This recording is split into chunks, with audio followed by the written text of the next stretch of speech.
Good morning everyone. आज date है 22 सितंबर। तो आज के सभी मोस्ट इंपॉर्टेंट करंट अफेयर जो हमारे एग्जाम के लिए इंपॉर्टेंट होते हैं उन्हें हम इस वीडियो में कवर करेंगे। तो चलिए बिना किसी देरी की वीडियो की शुरुआत करते हैं। सबसे पहले हम देखेंगे जो हम डेली देखते हैं 21 डेज़ का चैलेंज। आपको ये 5 टास्क डेली दिया जाता है। आपको ये 21 डेज़ तक डेली फॉलो करना है, डेली बिल्कुल कंटिन्यू। क्योंकि 21 डेज़ तक आप कोई भी काम जब रेगुलर करते हो तो फिर वो आपका हैबिट बन जाता है। तो यहाँ पे हमें ये डेली 5 टास्क फॉलो करना है और ख़ुद को नंबर देना है 5 में से। इसका हम डिस्कशन डेली करते हैं, तो आज भी हम बता रहे हैं आपको। क्योंकि इसको फॉलो करने में सिर्फ 1% ही सफल हो पाते हैं, तो हमें उस 1% में आना है। तो ध्यान रखिएगा, फॉलो करिएगा और जितना भी नंबर आपको मिलेगा वो कमेंट करिएगा। तो चलिए वीडियो की शुरुआत करते हैं। यहाँ पे देखते हैं कि कोटेशन क्या है आज का, जो हमारे लाइफ में एक नया चेंज लेकर के आता है। डेली हम एक कोटेशन यहाँ पे देखते हैं। बड़ा काम करने का एकमात्र रास्ता है वह है आपके काम से प्यार करना। किसने कहा ये बात? स्टीव जॉब्स जी ने। ये कौन है? ये दोस्तों एप्पल जो कंपनी है उसके पूर्व सीईओ हैं ये। तो ध्यान रखिएगा, ये स्टीव जॉब्स जी क्या कह रहे हैं कि आप कोई भी काम करिए, बड़ा काम करने का एकमात्र उपाय यही है कि आप जो भी काम कर रहे हो उससे प्यार करना स्टार्ट कर दो। यानी कि जो भी काम हो A to Z, बस वो लीगल होना चाहिए। तो वो काम जब आप करना स्टार्ट कर दो तो फिर उस काम से प्यार करना स्टार्ट कर दो। यानी कि उसमें आप जैसा भी हो उसको पूरे तन मन धन से आप उसमें लग जाओ। जब आप अपना 100% उस काम में दोगे तो फिर नो डाउट है वो काम इतना अच्छा होता जाएगा कि वो काम आपको एक अच्छा इंसान, एक बड़ा इंसान बनाएगा। तो ध्यान रखना है, आप अपने काम को कभी भी छोटा बड़ा या फिर किसी से कंपेयर मत करिएगा। जो भी आपका काम हो उससे प्यार करिए, उसको अच्छे से पैशन के साथ फॉलो करिए। डेली आप एक अच्छे मुकाम पे पहुंच जाओगे। तो बस आपको यही फॉलो करना है, अपने काम से प्यार करना है बिना किसी झिझक के। ओके, तो चलिए देखते हैं आज का मोस्ट इम्पॉर्टेंट प्रश्न क्या है करंट अफेयर में। पहला प्रश्न है, किस राज्य ने एमएसएमई द्वारा सामना की जा रही 6 प्रमुख चुनौतियों से निपटने के लिए नई एमएसएमई नीति 2024 शुरू की है? तो बताना है आपको कि किस राज्य के द्वारा हाल ही में नई एमएसएमई नीति लागू की गई है। तो बताना है आपको कौन सा राज्य इसमें से। सही उत्तर है डी, तेलंगाना। तेलंगाना के द्वारा ये चीज़ शुरू किया गया है, एमएसएमई नई नीति। देखिए एमएसएमई क्या होता है ये आपको पता होना चाहिए। एमएसएमई का मतलब होता है सूक्ष्म, लघु और मध्यम उद्योग। यानी कि जो छोटे लेवल के जो उद्योग होते हैं उन्हें बोलते हैं हम लोग एमएसएमई। जो कि इंपॉर्टेंट है, आपके एग्जाम में अगर ऐसे पूछ दे कि कौन सा सेक्टर भारतीय अर्थव्यवस्था का रीढ़ का हड्डी है, तो वो क्या है? एमएसएमई है। इसको क्या बोलते हैं? भारतीय अर्थव्यवस्था की रीढ़ की हड्डी बोलते हैं। सोचिए कितना इंपॉर्टेंस है इसका, एमएसएमई का। तो इसलिए इम्पोर्टेंट है कि कौन सा राज्य ये नई नीति लाया है इसके लिए, तो तेलंगाना लाया है। तो तेलंगाना के बारे में आपको पता होना चाहिए कि ये तेलंगाना जो राज्य है ये किस समय में अस्तित्व में आया था। देखिए दोस्तों, इसका स्थापना हुआ था 2 जून 2014 में। 2014 में इसका स्थापना किया गया था तेलंगाना राज्य का। इसको आंध्र प्रदेश से अलग करके एक नया राज्य का दर्जा दिया गया था। तो ये आपको याद रखना है, उस समय ये हमारे देश का 29वां राज्य बना था। और ये अभी नीति नियम जो अभी लाई गई है तेलंगाना के द्वारा, तो ये भी पता होना चाहिए कि आपको यहाँ का सीएम कौन है। देखिए सीएम कौन है, यहाँ के सीएम है रेवंत रेड्डी जी। कौन है? रेवंत रेड्डी जी हैं यहाँ के सीएम। ओके, तो चलिए चलते हैं अगले प्रश्न पे। अगला क्या है, सीआरटी के कक्षा 6 के पाठ्यक्रम में किस भारतीय सैनिक पर एक अध्याय शामिल किया गया है? सोचिए कितना इंपॉर्टेंट और मतलब अच्छा न्यूज़ है ये कि एक सैनिक के ऊपर एक अध्याय शामिल किया जा रहा है, वो भी एनसीईआरटी में। तो मोस्ट इम्पॉर्टेंट है वो नाम, किसके नाम पे ये ऐड हुआ है? सी, वीर अब्दुल हमीद जी। सोचिए ये कौन सैनिक है, इनके बारे में हमें पता ही नहीं है आज तक। तो वीर अब्दुल हमीद, ये देखिए दोस्तों, ये हमारे जो युद्ध हुआ था भारत और पाकिस्तान के बीच में, किस सन में हुआ था? वो हुआ था 1965 में। तो 1965 में जो युद्ध हुआ था भारत और पाकिस्तान का, उसमें ये शहीद हो गए थे वीर अब्दुल हमीद जी। इन्होंने पाकिस्तान के जो 7 टैंकर थे उसको उड़ा दिए थे, और दुश्मन की तरफ से जो एक गोला आया था उनमें ये शहीद हो गए थे। तो इनका नाम याद रखना है, वीर अब्दुल हमीद जी। ये कहाँ के निवासी हैं भारत में? ये दोस्तों गाजीपुर यूपी से, गाजीपुर यूपी के निवासी थे ये वीर अब्दुल हमीद जी, जो कि 1965 में भारत पाकिस्तान के युद्ध में ये थे शहीद हो गए थे। तो ध्यान रखना है, ये वीर अब्दुल हमीद, इनका नाम ऐड हुआ है, इनके नाम पे एक नया चैप्टर। आगे बढ़िए, चलते हैं अगले प्रश्न पे। अगला क्या है, विश्व स्वास्थ्य संगठन ने किस देश को कुष्ठ रोग मुक्त होने वाला दुनिया का पहला देश घोषित किया है? किसने किया है? WHO ने। किस देश को किया है ये बताना है आपको, सामने आपके ऑप्शन है। तो सही उत्तर क्या है? डी, जॉर्डन को किया है कुष्ठ रोग से मुक्त होने वाला दुनिया का पहला देश घोषित। तो इम्पोर्टेंट है कुष्ठ रोग। देखिए दोस्तों, ये कुष्ठ रोग किससे होता है ये आपको पता होना चाहिए। तो ये जो दोस्तों एक लेप्री नामक जो जीवाणु होता है उससे होता है ये कुष्ठ रोग। और जब कुष्ठ रोग होता है तो फिर क्या इफ़ेक्ट होता है, उसकी वजह से त्वचा, नस, साथ ही साथ जो हमारा श्वसन का जो पथ है, यानी कि श्वसन का जो रास्ता होता है, श्वसन नली, उसको ये प्रभावित करता है कुष्ठ रोग। तो इससे मुक्त होने वाला दुनिया का पहला देश कौन बना है? जॉर्डन बना है। आपको मोस्ट इंपॉर्टेंट है, ध्यान देना है। देखिए दोस्तों, जॉर्डन ये कहाँ पे है? देखिए ये है जॉर्डन। तो जॉर्डन न्यूज़ में है। तो जॉर्डन और इजराइल के बीच में एक यहाँ पे डेड सी पड़ता है। ये भी हमारे इंपॉर्टेंट रहता है एग्जाम के पॉइंट ऑफ व्यू से कि डेड सी कहाँ पे है, किन दो देशों के बीच में है। तो इजराइल और जॉर्डन के बीच में है। ओके, चलिए चलते हैं अगले प्रश्न पे। अगला क्या है? पाँचवें नदी उत्सव का आयोजन कहाँ किया गया है? पाँचवें नदी उत्सव, तो सामने आपके ऑप्शन है। तो कहाँ पे किया गया है दोस्तों? ये किया गया है नई दिल्ली में। कहाँ पे? नई दिल्ली में। इंपॉर्टेंट आपको ध्यान रखना है। ये जो उत्सव था इसका थीम क्या है? ऐसे क्वेश्चन के थीम भी हमारे एग्जाम में बार बार पूछ देते हैं। तो इसका थीम है river in reverse. River in reverse, making of A life line. ये इस बार का थीम है, रिवर इन रिवर्स। इतना भी याद रहेगा तो फिर काम चल जाएगा। इतना आपको ज़रूर पता होना चाहिए। थीम वगैरह एग्जाम में पूछते रहता है। देखिए ये जो उत्सव हुआ है इसमें हाईलाइट मतलब क्या चीज़ रहा है ये भी आपको पता होना चाहिए। कि देखिए जो रिवर का इकोसिस्टम होता है और जो वहाँ से रिलेटेड जो कल्चर होते हैं तो उसको मतलब कितना इम्पोर्टेंस देना है, कैसे उसको आगे बढ़ाना है, वो यहाँ पे बात किया गया है इस पाँचवें नदी उत्सव में, जिसका आयोजन कहाँ पे हुआ है? नई दिल्ली में। आगे बढ़ते हैं, चलते हैं अगले प्रश्न पे। अगला क्या है? 14वीं हॉकी इंडियन जूनियर पुरुष राष्ट्रीय चैंपियनशिप 2024 को किसने जीता है? किसको? देखिए 14वीं नंबर की थी ये हॉकी इंडिया जूनियर पुरुष राष्ट्रीय चैंपियनशिप। तो बताना है कि किसने जीता है, किस राज्य ने जीता है। सामने आपके ऑप्शन है। तो बी पंजाब सही उत्तर है। पंजाब के द्वारा ये जीता गया है। किसको हरा करके? यूपी को हरा करके जीता है पंजाब। देखिए दोस्तों, ऐसा नहीं है कि यूपी यहाँ पे आसानी से हार गया है। पहले इन दोनों के बीच में जो मैच हुआ उसमें 3-3 से बराबरी हुआ गेम। ओके, तो बराबर होने के बाद डिसाइड हुआ ये शूट आउट से। किससे हुआ? शूट आउट से। उसमें भी सोचिए 4-3 से, यानी कि 4 गोल किया पंजाब, 3 किया यूपी। तो फाइनली 1 गोल से जीत गया पंजाब। तो ध्यान रखना है कि पंजाब विजयी रहा है, मोस्ट इम्पॉर्टेंट। तो पहला पंजाब आ गया, दूसरे पे यूपी, और इस प्रतियोगिता में तीसरे पे रहा है HR यानी कि हरियाणा। तो इम्पॉर्टेंट है।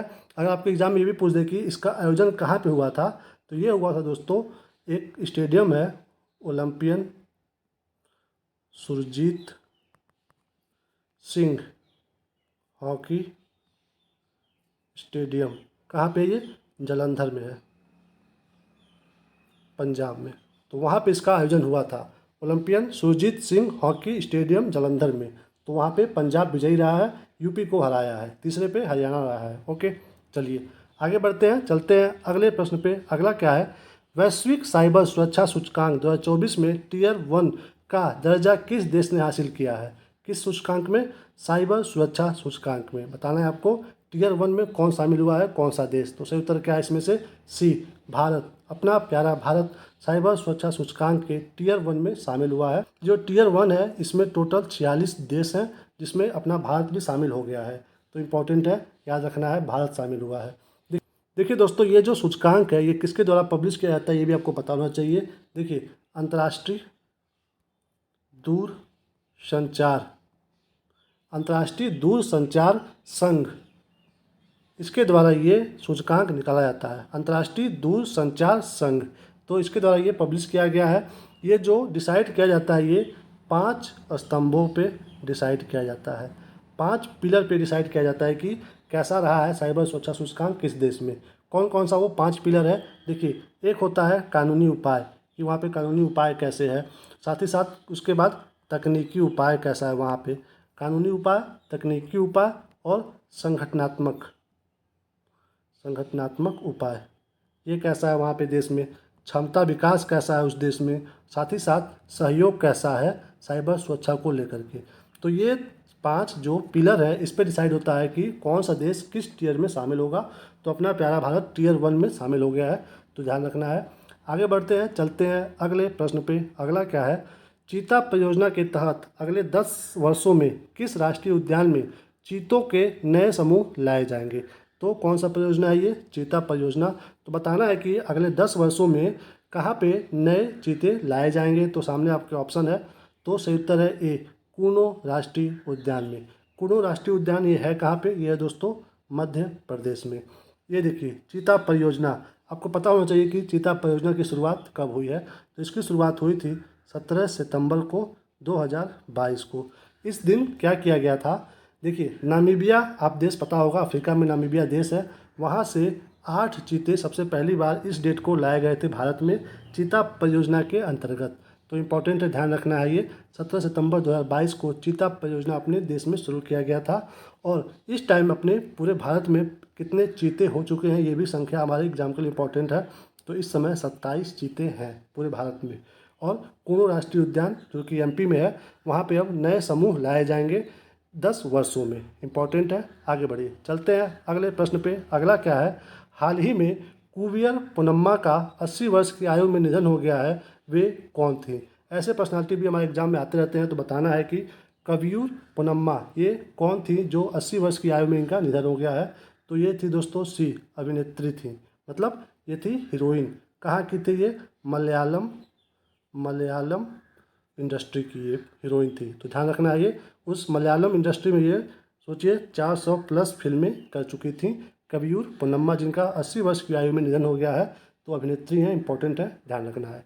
आगे बढ़ते हैं, चलते हैं अगले प्रश्न पे। अगला क्या है, संयुक्त राष्ट्र ने टाइफून यागी से हुई क्षति के बाद किस देश को सहायता के लिए 20 लाख अमेरिकी डॉलर आवंटित किए हैं। तो बताना है आपको किसको मिला है ये 20 लाख अमेरिकी डॉलर टाइफून यागी से हुई क्षति की भरपाई के लिए। तो सामने आपके ऑप्शन है, तो सही उत्तर क्या है इसमें से, सही उत्तर है डी, वियतनाम। वियतनाम को मिला है 20 लाख अमेरिकी डॉलर, इंपॉर्टेंट है। तो वियतनाम अगर चर्चा में है तो वियतनाम की राजधानी और मुद्रा हमें पता होना चाहिए। देखिए इसकी राजधानी कहाँ पे है, तो राजधानी है दोस्तों हनोई में। कहाँ पे है, हनोई में है राजधानी इसकी।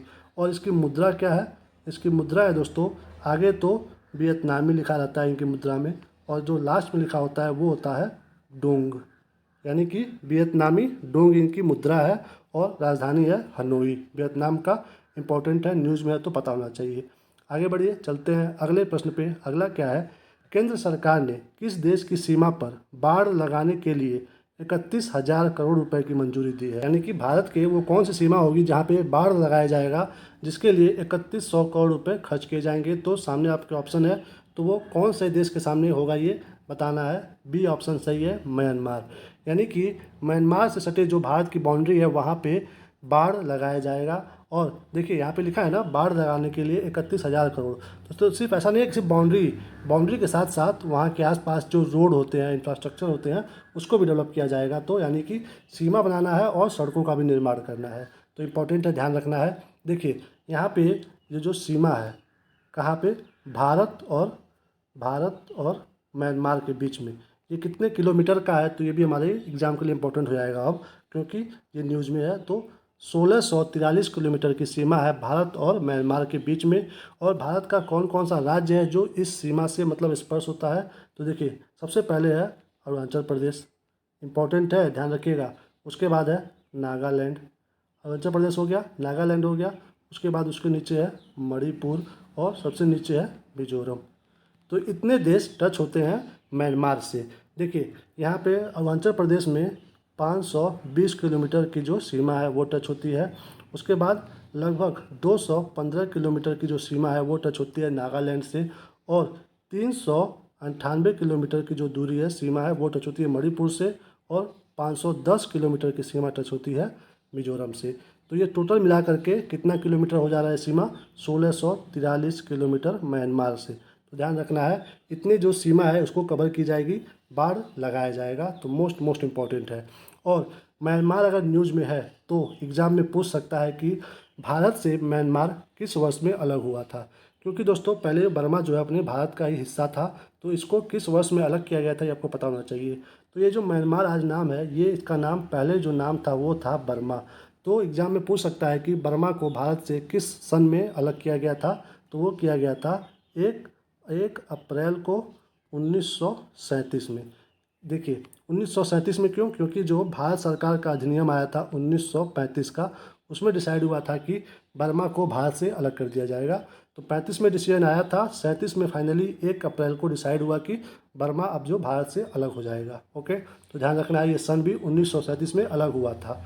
चलिए चलते हैं अगले प्रश्न पे। अगला क्या है, किस राज्य ने राज्य खाद्य सुरक्षा सूचकांक 2024 में पहला स्थान हासिल किया है? कौन से सूचकांक की बात हो रही है? राज्य खाद्य सुरक्षा सूचकांक 2024 में पहला स्थान बताना है आपको। सामने आपके ऑप्शन है, तो सही उत्तर क्या है इसमें से? बी, केरल। केरल को मिला है पहला स्थान राज्य खाद्य सुरक्षा सूचकांक 2024 में। मोस्ट इम्पॉर्टेंट, देखिए ये आ गया पहले पे केरल, दूसरे पे है तमिलनाडु, तीसरे पे है जम्मू एंड कश्मीर। तो ऐसा सीक्वेंस भी एग्जाम में पूछ देता है, तो पहले पे केरल, दूसरे पे तमिलनाडु और तीसरे पे है जम्मू और कश्मीर। मोस्ट इम्पॉर्टेंट है। देखिए ये जो सूचकांक है राज्य खाद्य सुरक्षा सूचकांक, इसकी शुरुआत कब हुई थी? अगर एग्जाम में पूछे तो इसकी शुरुआत हुई थी 2018 में। तो ध्यान देना है, पहले पे केरल, दूसरे पे तमिलनाडु और तीसरे पे आया है जम्मू और कश्मीर। ओके, तो इसी के साथ आज का मोस्ट इंपॉर्टेंट करंट अफेयर का वीडियो यहीं पे समाप्त करते हैं। Thank you for watching. अगर आपको वीडियो थोड़ा सा भी पसंद आया हो, थोड़ा सा भी, तो प्लीज़ वीडियो को लाइक करिए, शेयर करिए और जैसा भी आपका रिव्यू हो वो कमेंट करिए। और चैनल पर नए हो तो प्लीज़ चैनल को सब्सक्राइब भी कर लीजिए। अपना ख्याल रखिए, मुस्कुराते रहिए, एग्ज़ाम की तैयारी में मन से लगे रहिए। बाकी आप छोड़ दीजिए कि रिजल्ट क्या होगा क्या नहीं होगा, आपको बस अपने प्रोसेस पे ध्यान देना है। तो प्रोसेस मोस्ट इंपॉर्टेंट होता है हमारी तैयारी में। ओके, मिलते हैं आपको अगले वीडियो में, तब तक के लिए अपना ख्याल रखिए। जय हिंद, जय भारत, जय माता दी।